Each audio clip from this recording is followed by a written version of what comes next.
Hi, I'm Tanya Janka, also known as SheHacksPurple, and I wanted to talk to you about the OWASP Global AppSec conference that was in Vienna last week. It was the last week of June 2026, and they held it in Vienna, Austria. This is my fourth trip to Austria. It's a lovely place. I feel like four trips is maybe enough, and maybe I should see some of the other countries I haven't seen yet, like Denmark, Belgium, etc. Like there's a bunch of places I still really want to explore in Europe. But I had a good time just like last time. I also bought pumpkin seed oil, which is like a thing I really like. So that was really good. But let's talk about overarching themes. So there are a bunch of really good talks that I really liked. Um, OWASP AI SVS, so the AI security verification standard came out, and Jim Manico and his whole team, like, oh my gosh, they're amazing. That's really interesting. I want to see that. There were two engineers from Fujitsu who shared how they built guardrails, kind of, I don't want to give too much away, but they had a very interesting way that they built something that was quite different, and they shared the code so you could do it yourself. I got to present with my team member for the OWASP Top 10 with my team member Torsten. And we have met virtually a whole bunch of times, but we never met in person before. And it was really great to spend time with him. I've got to meet all the other team members in person before. I got to present with Neil in DC last year. Neil's a riot.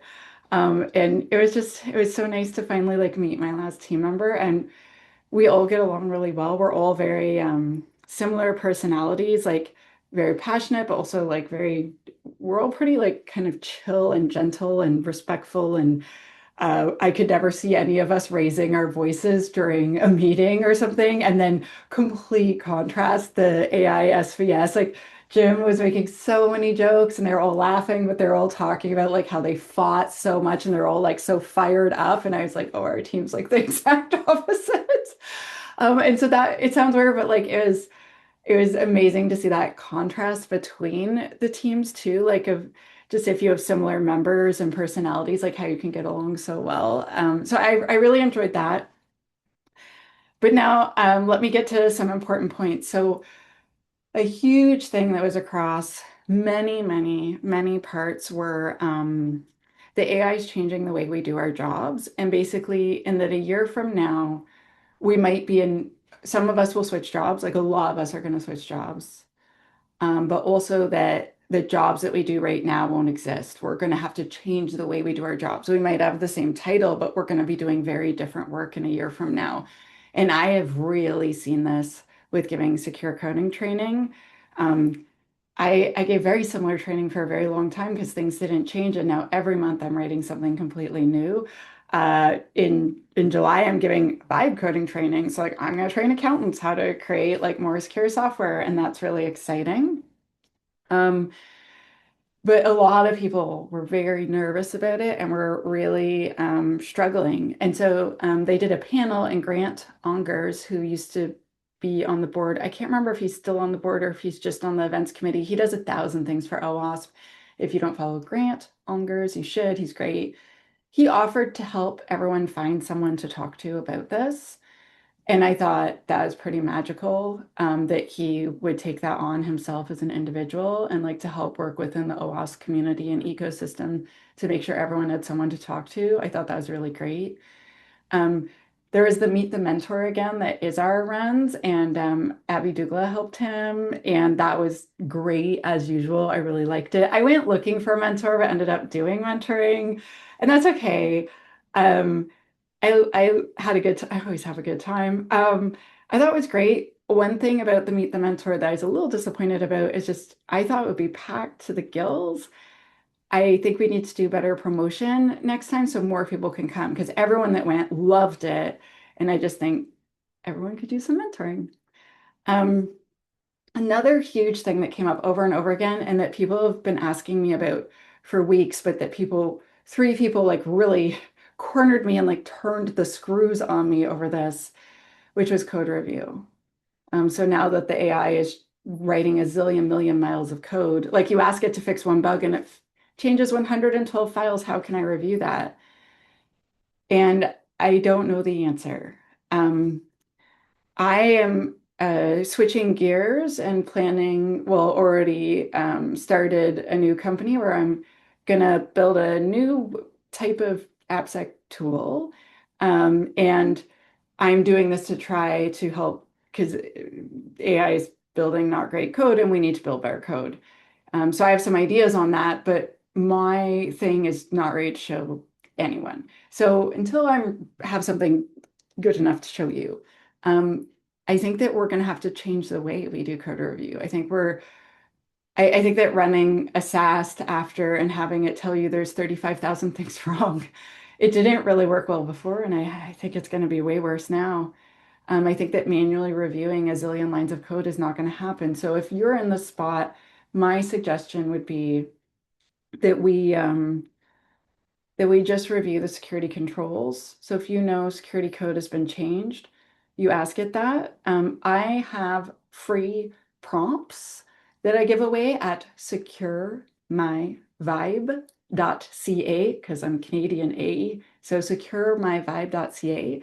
And if you go into tier 2 of the sets of prompts, there's a secure code review prompt. You use that, it's free, right? Um, so I think that that would help telling it. So if you use all of my prompts and you put the one in memory that you're supposed to do and follow all the instructions I give, which is all free, it will tell you its security assumptions as it works. And I think that that could help a lot with code review too, because it's like, oh, I assume that you're going to fix this later. And you're like, Copilot? So that would really help. So basically, there was a lot of like fear and frustration around that. And I wanted to voice that out loud. Um, this was the biggest attendance that I've seen in Europe post-COVID, potentially ever at the OWASP EU edition. There was a lot of people there, like maybe 800. I was really impressed. I thought it was great.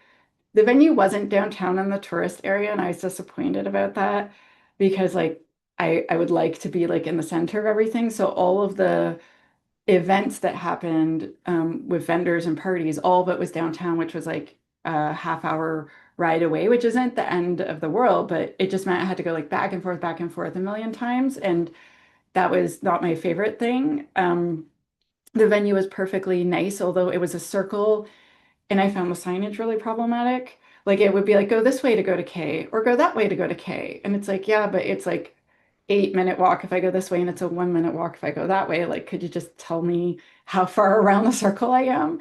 I didn't like that, but that's not the end of the world. The venue was nice otherwise. There was a crazy wild heat wave.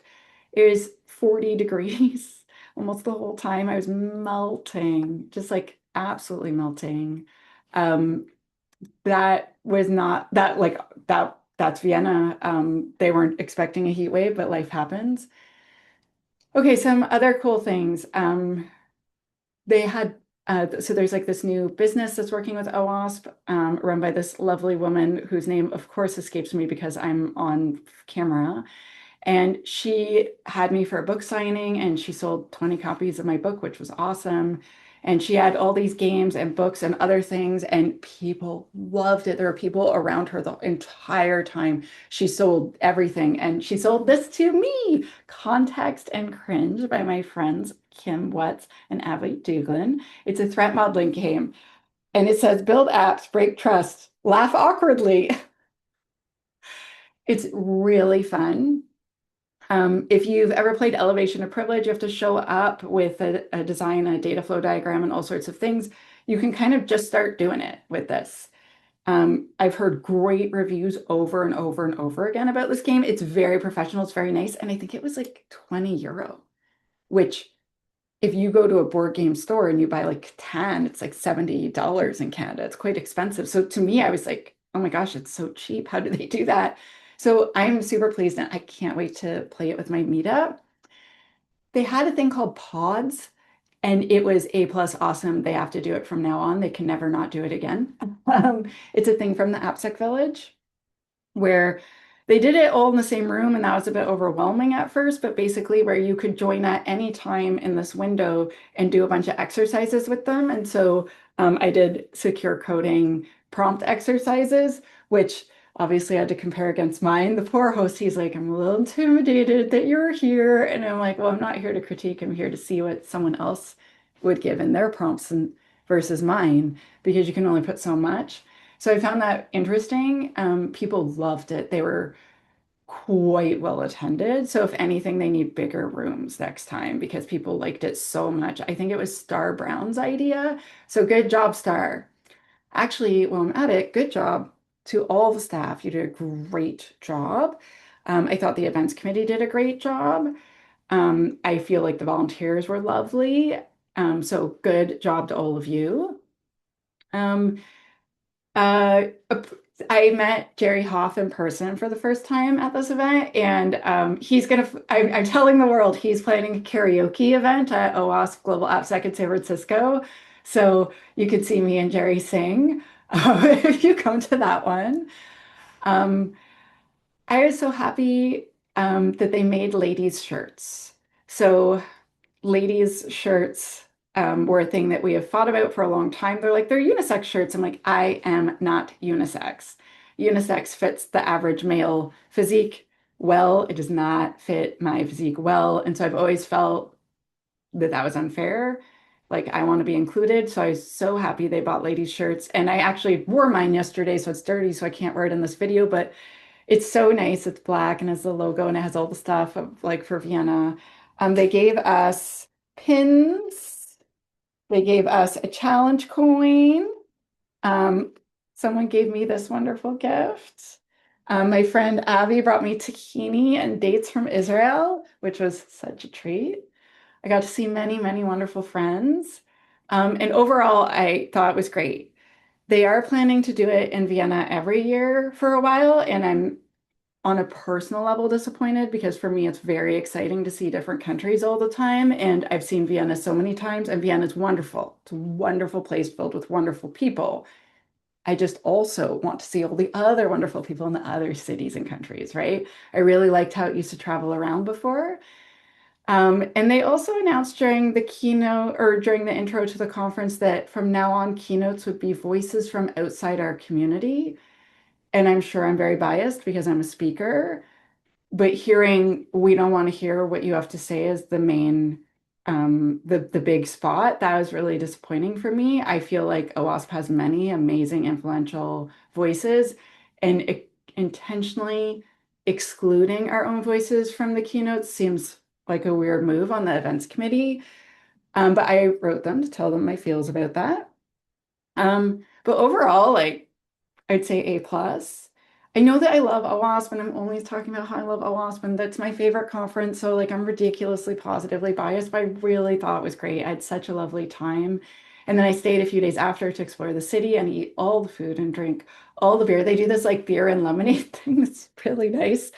Um, so in summary, I had a great time. Um, I thought that like pretty much everything went well, or almost at like the heat wave. I mean, I was melting, but that is no one's fault. So anyway, if you have comments and you want to share how you felt it went, if there were themes that you feel I missed, if there's questions you have, please post in the chat and I'll get back to you. Yeah, I found a lot of value in attending. I learned a lot. I got to see wonderful people, and I would do it again. And so with that, I'm Tanya Janka, and thank you for listening.